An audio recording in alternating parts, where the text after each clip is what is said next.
Hi, romance readers. I am Liz Donatelli. Welcome to Reader Seeks Romance, the #1 romance novel talk show on YouTube. To celebrate the festivities of the season, I am joined by romance authors Courtney Kae, ALISON COCHRUN, Amy E. Reichert, and Reese Ryan to discuss their 2022 holiday romance novels. And this jolly quartet and I play Match Game, Holiday Romance Edition. Enjoy, and be sure to like, comment, and subscribe. Happy holidays and congratulations on your recent releases. Thank you. Thank you. Well, let's begin with an icebreaker.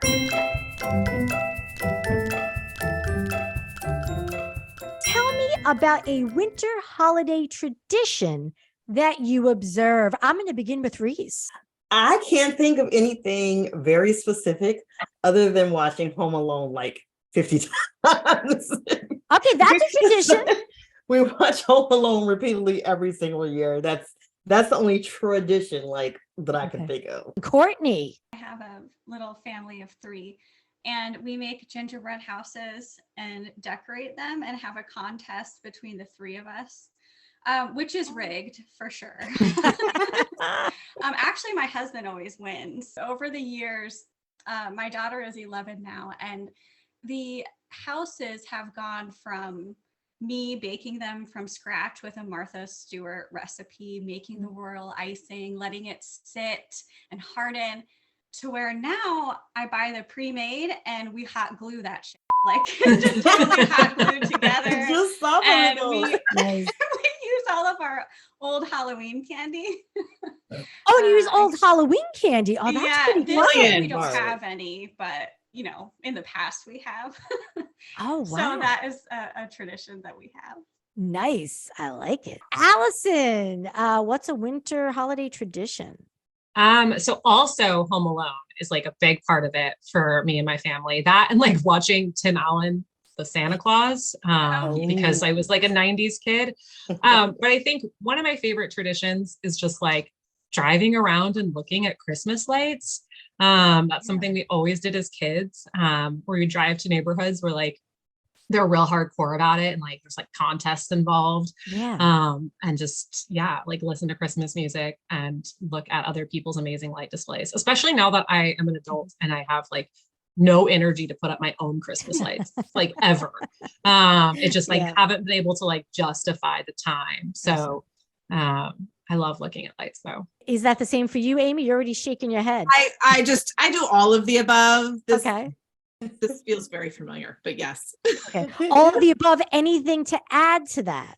Yes, I have a lot. My kids are teenagers, so we have many traditions that have been around for a while. But my favorite is the night before Christmas, on Christmas Eve. We have the last, the Christmas cookies, and we still put out the cookies for Santa, even though, truth, we all know. But then my husband reads "Twas the Night Before Christmas." So that's sort of our, even though the kids are old now, we still do the cookies and "Twas the Night Before Christmas." So I love it.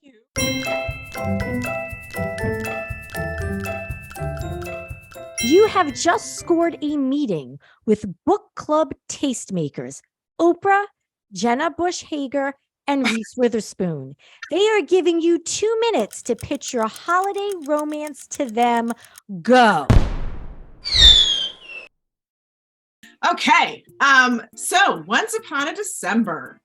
It is the story of Astra, who looks forward every year to going to the Christmas market with her very, very best friends from college. And this year she's super intrigued because there's this cool, neat part of it that seems new to her. And there's a very attractive man who works in the Kringle bakery in this new little part called the Yule Market. What she doesn't know is that the Yule Market is not new. It has been there forever. She's met this guy, his name is Jack, behind the counter 15 plus times before, and it's magic. It is a magical little part of the market, and people who visit it don't remember they've been there.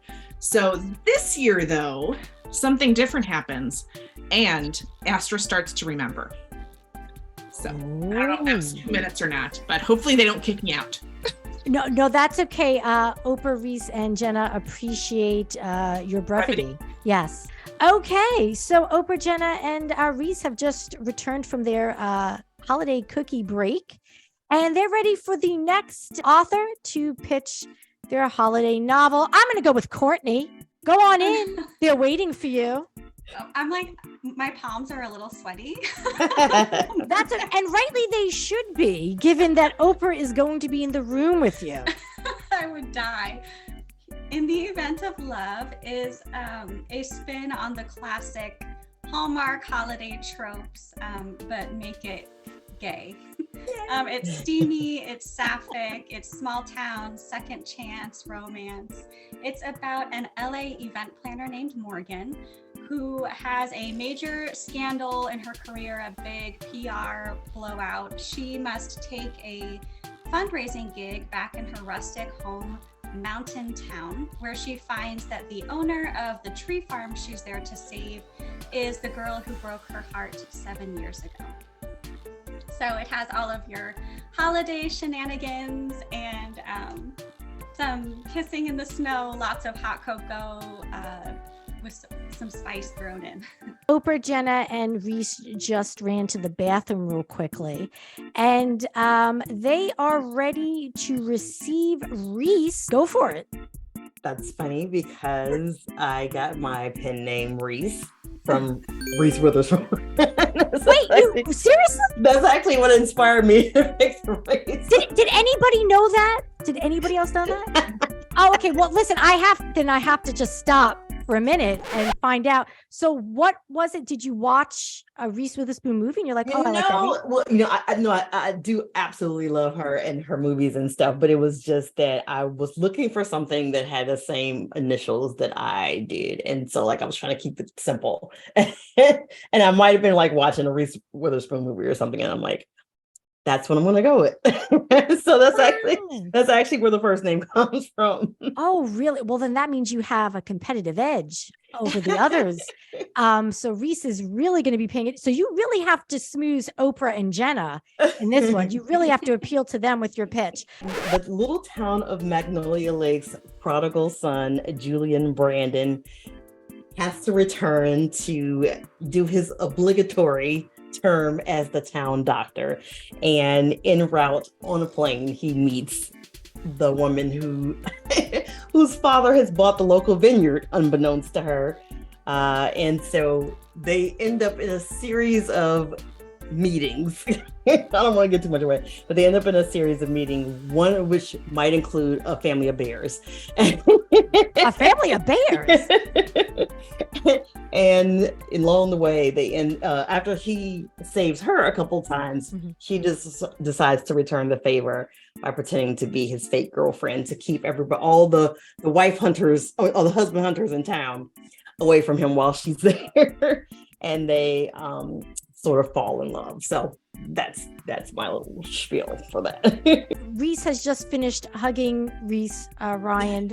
They've just had a little bit of a love fest, and Oprah's dragging her away and is like, come on, we have one more to go. Have you ever seen the 90s rom-com classic While You Were Sleeping, starring Sandra Bullock and Bill Pullman? Have you ever thought to yourself that Bill Pullman looks exactly like a Portland lesbian in that movie? You would be right. Here is my book based on While You Were Sleeping, where the main character, Ellie, falls in love with her fake fiance's sister during the holidays.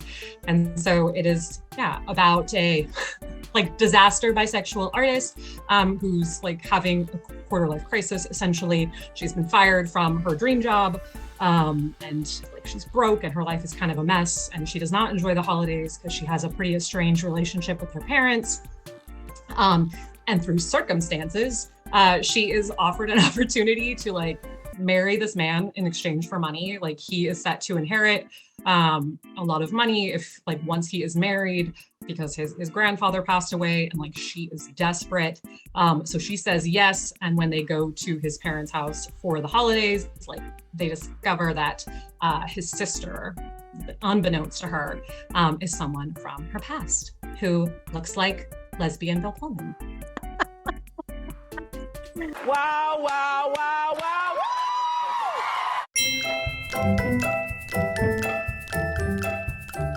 So if there are any existing tropes, new tropes that you've developed within your novel, I'd like you to share. And then the second part of that question is heat level.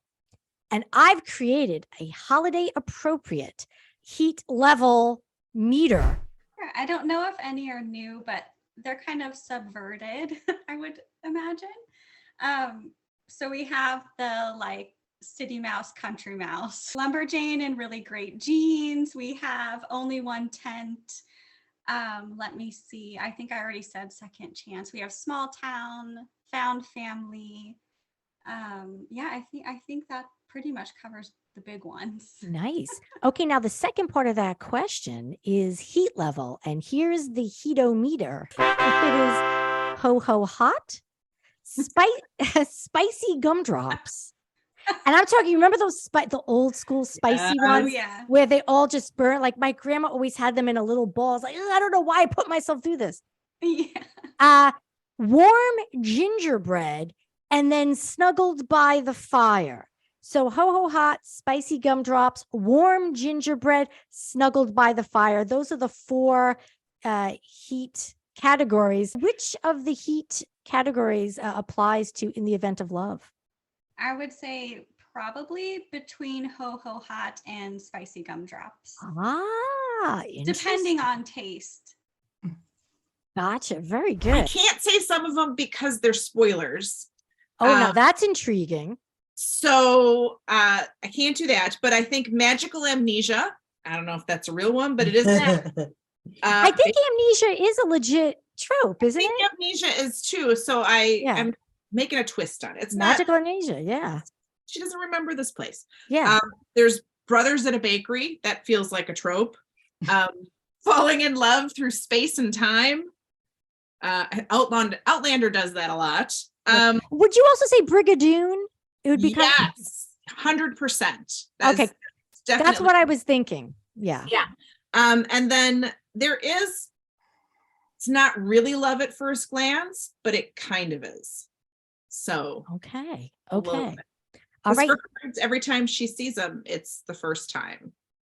And then almost a little Groundhog Day-ish. Yeah. I was gonna say 51st dates. I was gonna say that next, Reese. I was gonna say that next. Yes, 51st dates.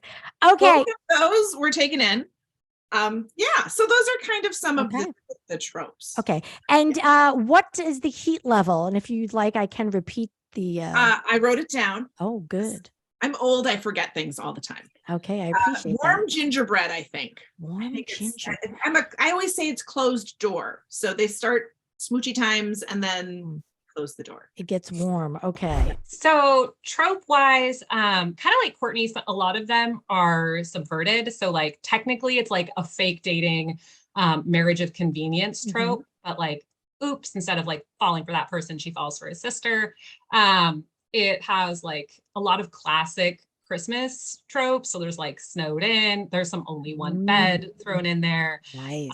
There's some like mistletoe kisses. Much like Courtney's book, there is a scene where like a hot woman like chops wood, and it's very like glorious. So yeah, lots of Christmas tropes. Technically, like it sort of has insta love, which is a trope that I don't actually like that much. No offense to anyone. It's not my favorite, but yeah, because the book contains flashbacks. And so because the characters knew each other in the past and they actually like fell in love over the course of like this one magical snow day. Right. And the heat level? I think it's so subjective, like kind of Courtney was saying. So probably is it between warm gingerbread and spicy gumdrop? Is that like the two between to three? Spicy gumdrop and warm gingerbread? Yeah, that's a like a 2.5. It has an open door sex scene. I don't think it's that steamy, but okay. All right, that works. The tropes are age gap, but it's older woman, younger man. Okay. Fake relationship, nosy siblings, family drama, small town shenanigans, a fling to a thing, and another one that would be a spoiler. So I'm not gonna say that one. And the heat level is definitely between ho ho hot and spicy gumdrops. Oh, Because the door is definitely open. Whoa! There's not even a door; it's just blown off the hinges. Yeah. Okay. Yeah,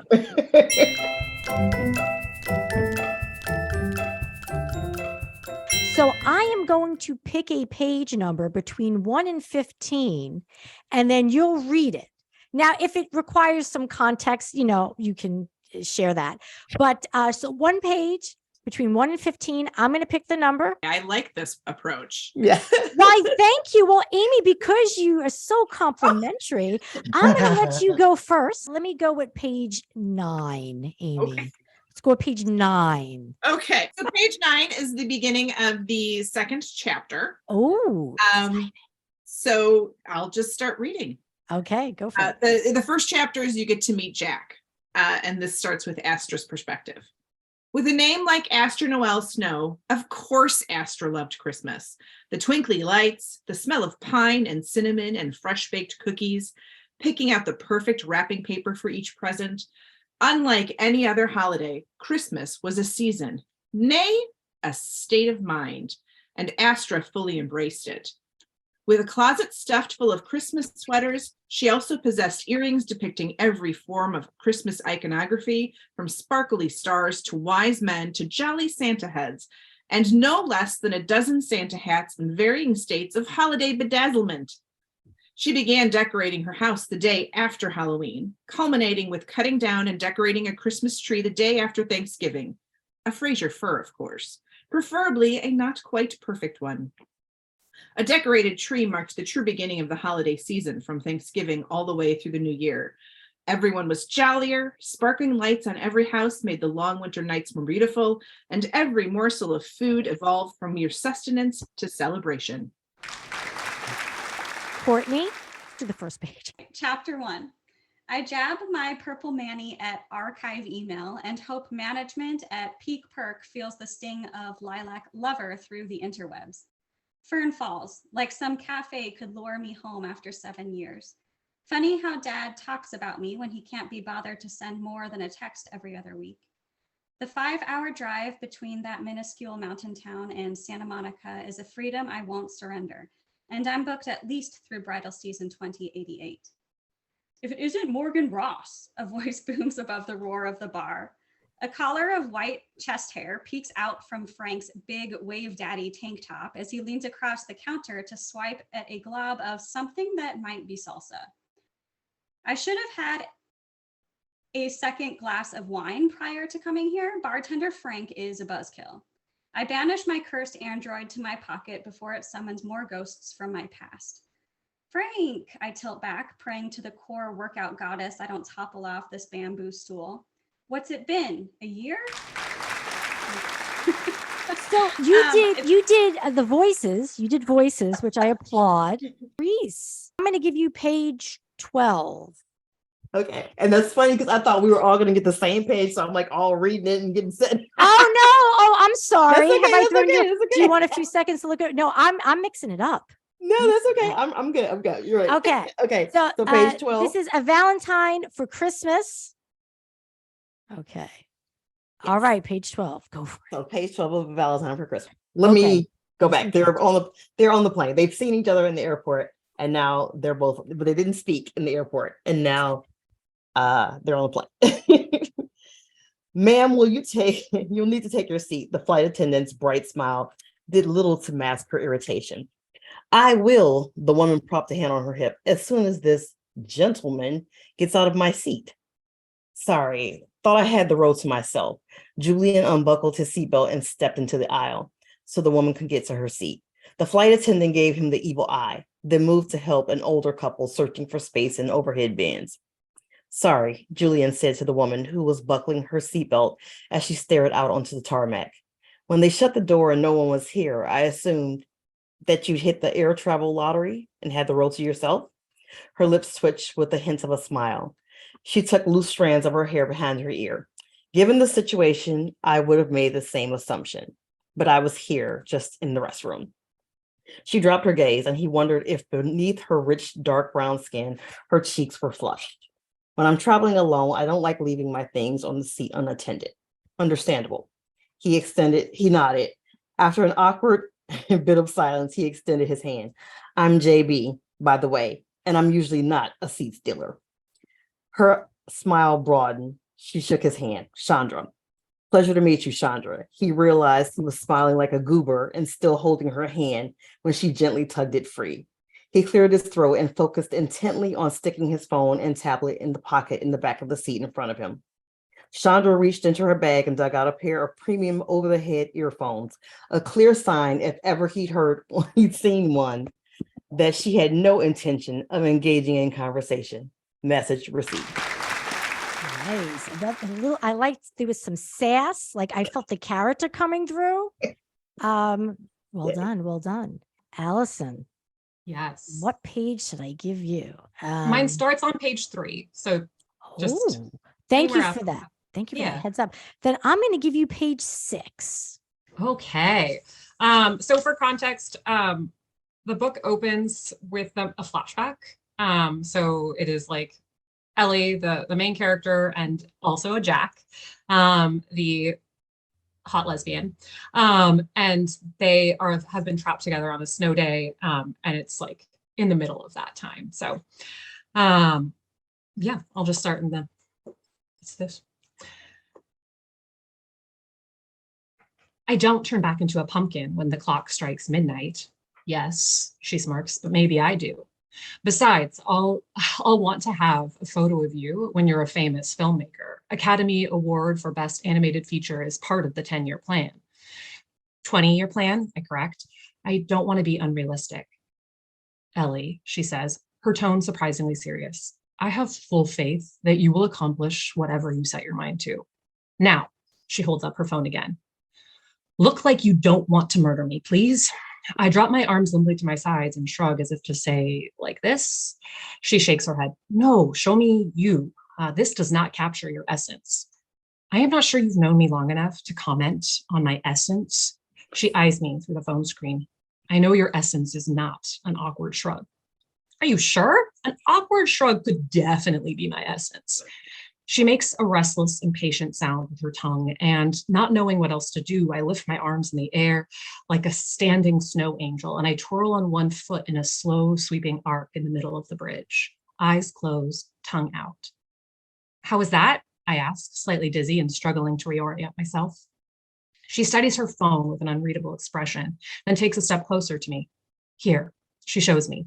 The photo is blurry, a few snowflakes sharply in focus in the foreground, and me in the background, a contrasting swirl of color. The muted dark brown of my braid and the pale white of my skin against the purple of my jacket, the blue of my hand-knitted scarf, the little slice of red that is smile and tongue.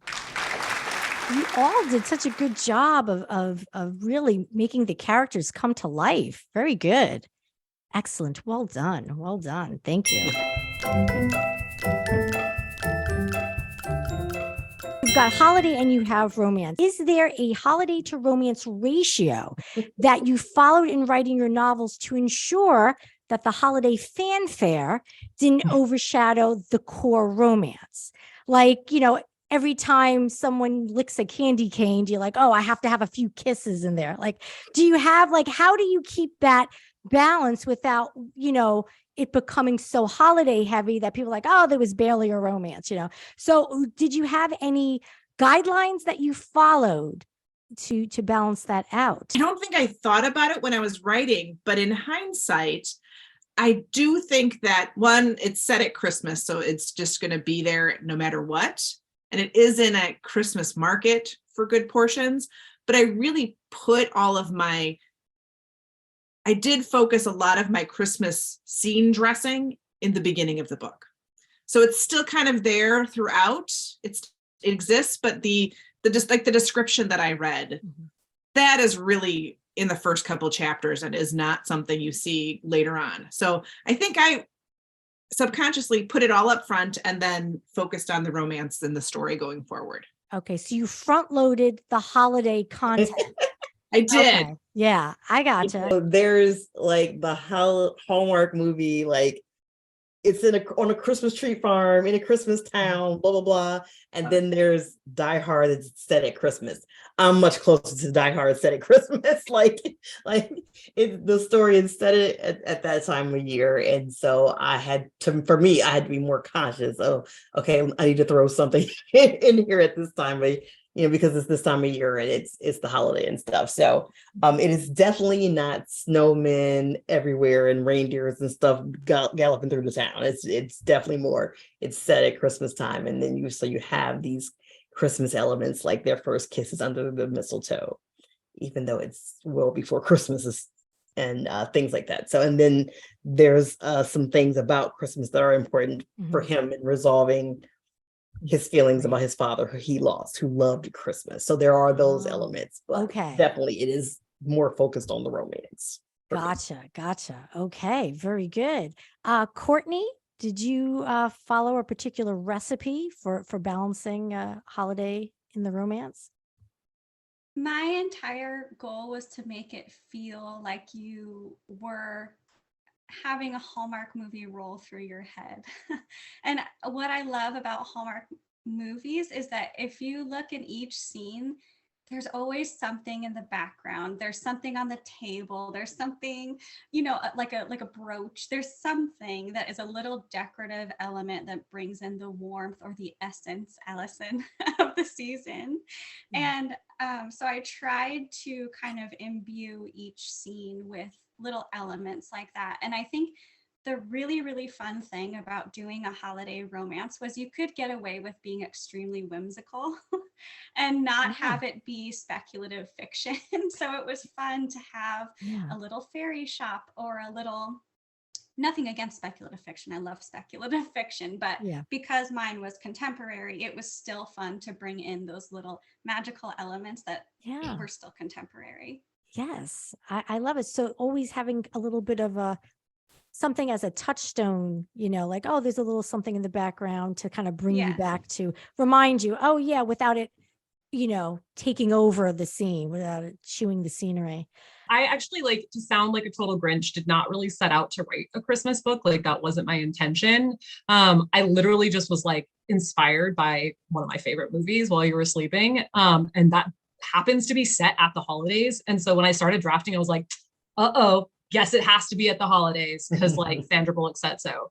And so for me, it was like, that was very much like set dressing and a part of the story that like, presents a lot of like the important plot moments, like because it is the holidays, like these things happen. Right. But yeah, no, I was not thinking about ratios for sure. Okay. Good answer. I'm really glad I asked that question.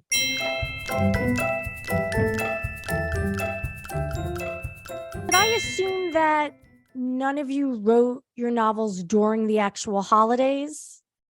That's okay. Okay. So what did you do to get into that festive headspace?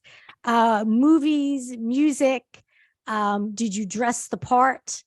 And actually, I think I'm going to have a few of you stand up, like whoever has, I need to see the Buddy the Elf. So when it's your turn, Courtney, you have to show everyone your Buddy the Elf shirt. I'm going to begin with the Reese. Honestly, I have been writing so many books this year. I can't, and last year, I can't even remember when I wrote this book, to be honest.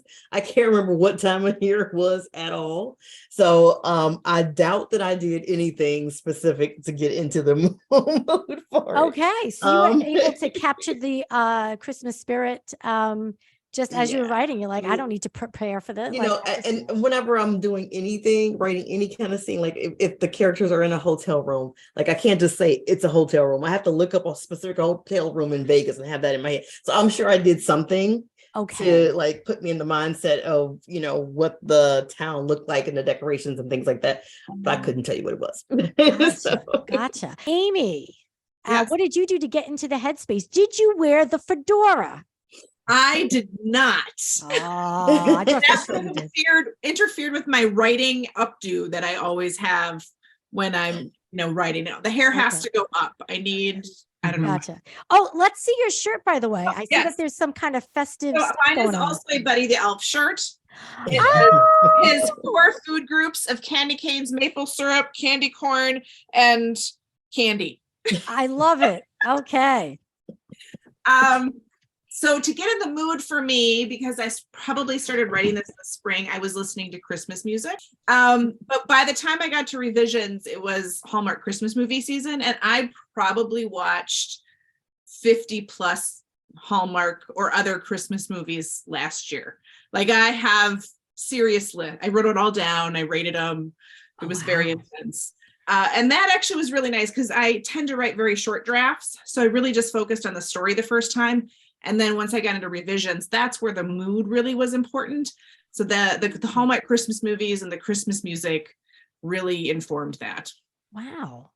I watched so many of those Hallmark Christmas movies. I mean, you must have reached you must have been so saturated that you probably were just physically sick. Yeah, and I feel like I'm very well versed, and I could have in-depth conversations about the good ones and the bad ones. And wow. And there has been a serious, I think, uptick in quality the last couple of years. So okay, well, Hallmark like 10 years ago are rough. Right. Oh, I can imagine. See, Hallmark didn't have competition before. So they could put out whatever schlock they wanted, but now you've got Lifetime and Netflix up in the game. So now, it's kind of exciting. I kind of want to do a term paper on it. Like I feel the need to research it and make it like a thesis paper. I don't know. Like I have not enough things to do. I'm here for you. So I started it in June of 2020, and then I got to write a lot of it over the holidays that year. But for me, I just have a playlist. Like I know not everyone can do it. I can write while listening to music with lyrics, and really like having it in the background. So I like curated a very specific Christmas playlist, with a lot of Evermore on it that got me in the mood. Really? Now, is that playlist available on your website? Is that something that you can? Yeah, embarrassingly enough, it is. Yeah, I just share all of those things with people. Yeah, you can just like pop on over to my website and get my playlist. Check it out. Okay. Courtney, what did you do? And Courtney, you have to show us your Buddy the Elf. Oh, yes. Okay. My Buddy the Elf. Oh my God, Santa. I know him. A blanket with ugly sweaters. Oh, I love it. Yes. Yes. Okay. So what did you do to get into the headspace? I do have playlists as well. But I'm very my brain needs multiple things. It always wants to move on to something besides whatever I'm doing. So I have to constantly switch up the background noise or the aesthetic. But while I was writing In the Event of Love, we won't talk about the book 2 that I'm writing right now that is requiring lots of different things. But In the Event of Love was very specifically this movie on Lifetime called Christmas Ever After with Ali Stroker, whom I just adore. And it was the best movie. I still watch it, I feel like I've watched this movie 100 times, no lie. And it's about a romance novelist whose novel is due on Christmas Day. Which we won't get into the boundaries of that's really overstepping, but it's due on Christmas Day. Yeah. And she has to redo the ending chapter. And so she's going away to a Christmas chalet, and the new owner of the chalet looks exactly like the cover model on her novels. And it is the sweetest, just oh, I love it. It's just one of the good ones. I love it.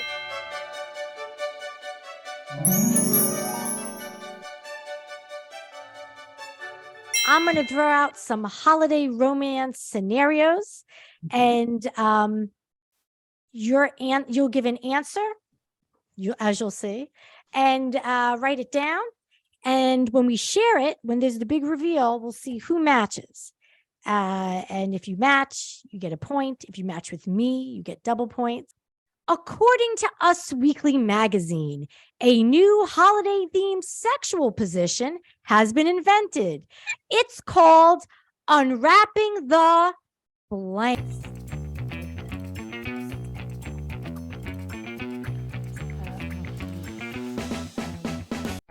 Oh, geez. It's so boring. I said gift I went with I package. said sleigh, and I probably spelled it wrong. Unwrapping the holly berries. That's good. Unwrapping the sleigh, the snowman, Snowman's good. the gift. Yeah, actually, I'm gonna say though that package and gift match.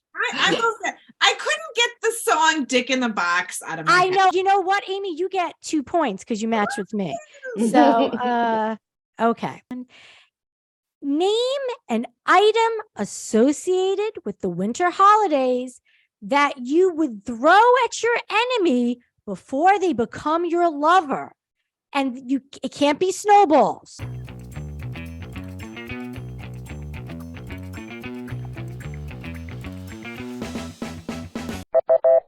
I started to say ornament. I changed it to gift. Oh, Reese, we were so close. I put a glass of mistletoe, gingerbread house. I was gonna say a gingerbread man. Cinnamon roll, a cinnamon roll. That's interesting. I love that. I love like that it's the a trope. cinnamon roll. Yeah. So you would. I like that there's food being thrown, a mistletoe, and then a gift. So nobody matches. Nobody matches, but good answers. I like the idea of throwing food and a gingerbread house. I like that. Inspired by Courtney's really sweet family tradition, it just Yes. seemed like that would have some heft. Yes. Perhaps the like enemies are in some sort of contest to make the best gingerbread house, and things escalate. So And then escalate. Right. You totally built on. there was a that. narrative. Yes, I like that. Okay. All right. This one somebody might match. Name a holiday beverage to lick off your lover's body.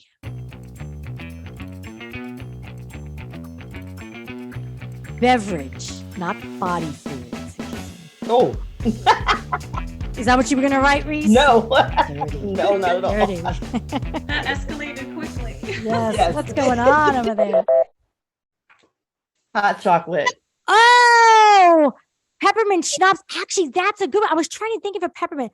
That sounds Hot good. chocolate. That's painful. You're going to lick that off your lover's body while It they're would be sitting- warm. Eggnog, warm eggnog. So the eggnogs. So let's see. So Amy, where did I put my thing? Now I said warm eggnog because when I talked to Timothy and Roan last week, they mentioned that you said that eggnog couldn't be served warm.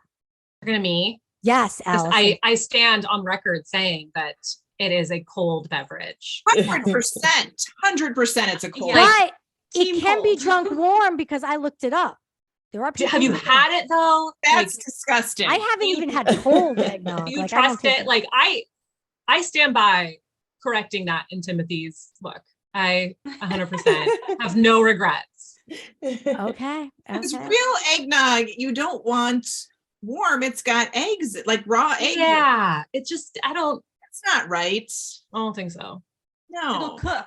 Well, I would warm the eggnog so that my lover is not, cold or Yeah. hot. Yeah. Like Like lukewarm, screaming like Reese. She's scalding. putting Be scalding though when I throw it. Though. like you're scalding your tongue too as you're licking it off. There's a lot of pain involved in your holiday romancing. Okay, next one. So far as it stands, Amy has 4 points. Allison has 2 because Allison also matched with me. Okay. All right. Name a fictional literary character that would make an unlikely romantic partner for the Grinch. Oh, I've got this one. Dun, dun, dun, dun. I've got Ebenezer Scrooge. Oh, Buddy the Elf.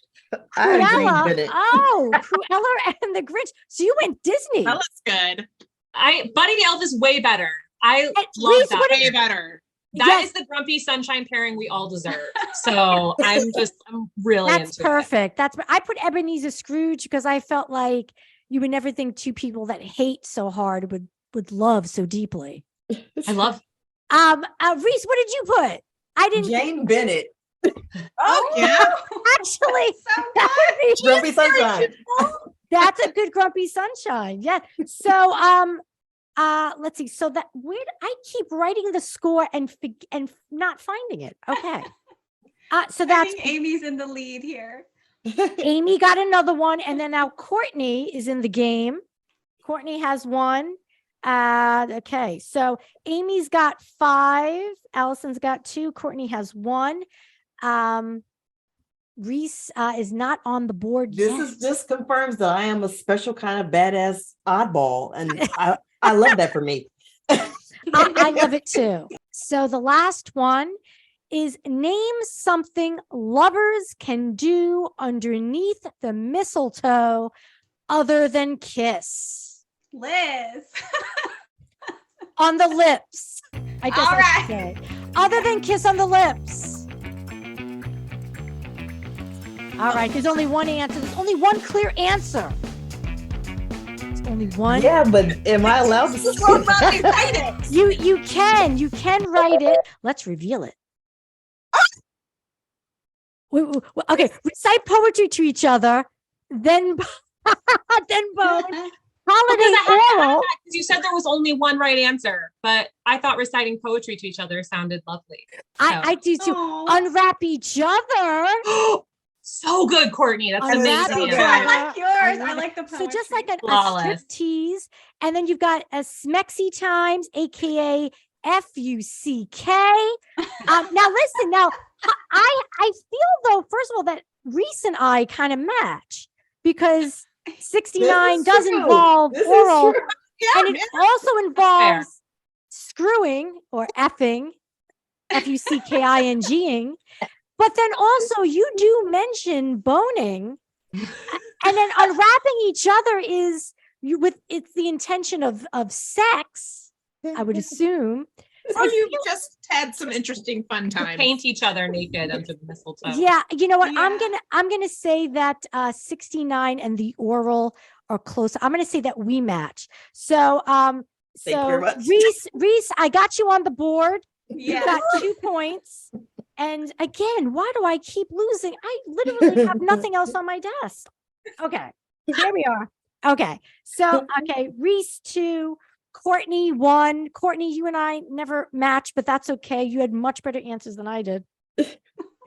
So the winner is Amy. I think the power comes from the fedora. It is. All the fedora. It's definitely from the fedora. Well, authors, friends, thank you so much to Allison, Reese, Courtney, and Amy for joining me here on Reader Seeks Romance. Thank you. for having you so you. much for So much having fun. us. Christmas. Yes, Thank you for happy having us. holidays. Happy Happy holidays holidays. to one and all.